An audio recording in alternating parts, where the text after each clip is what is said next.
So, if a complete stranger watched your every move for the last 48 hours, what would they assume your life's ultimate purpose actually is? Oof. Yeah, that is a pretty heavy realization right out of the gate. Right.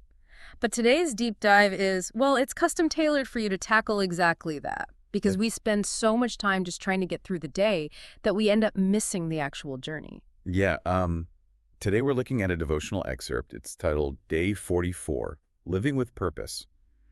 And the core message here is surprisingly grounding. Okay, let's unpack this. The premise is that God created you for a specific purpose, right? Right.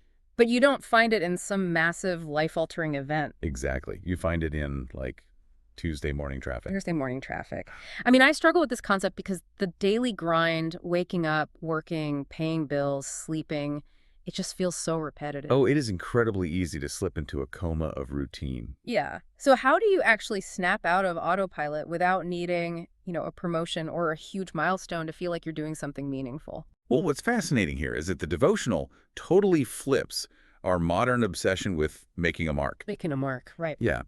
It argues that purpose is entirely found in the mundane, doing honest work, showing a baseline level of kindness to a cashier, or just being present with your family. So no massive public recognition required. None at all.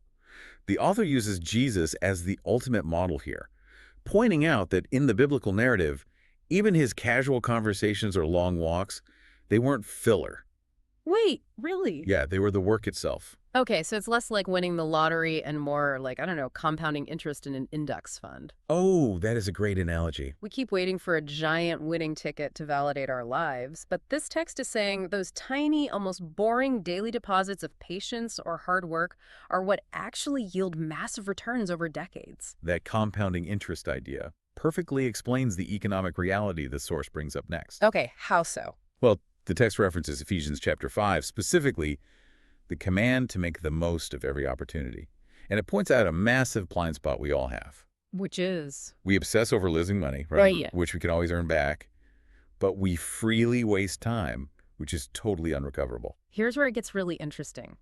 We treat money as scarce and time as infinite. Exactly, when it's actually the exact opposite. But if purpose is in those mundane ticking moments, that actually creates a terrifying problem for us. Yeah, it really does. You can't just wait around for a big moment to start living intentionally. Like, time is ticking right now. Right, and modern culture tries to solve that panic by telling us to just do more.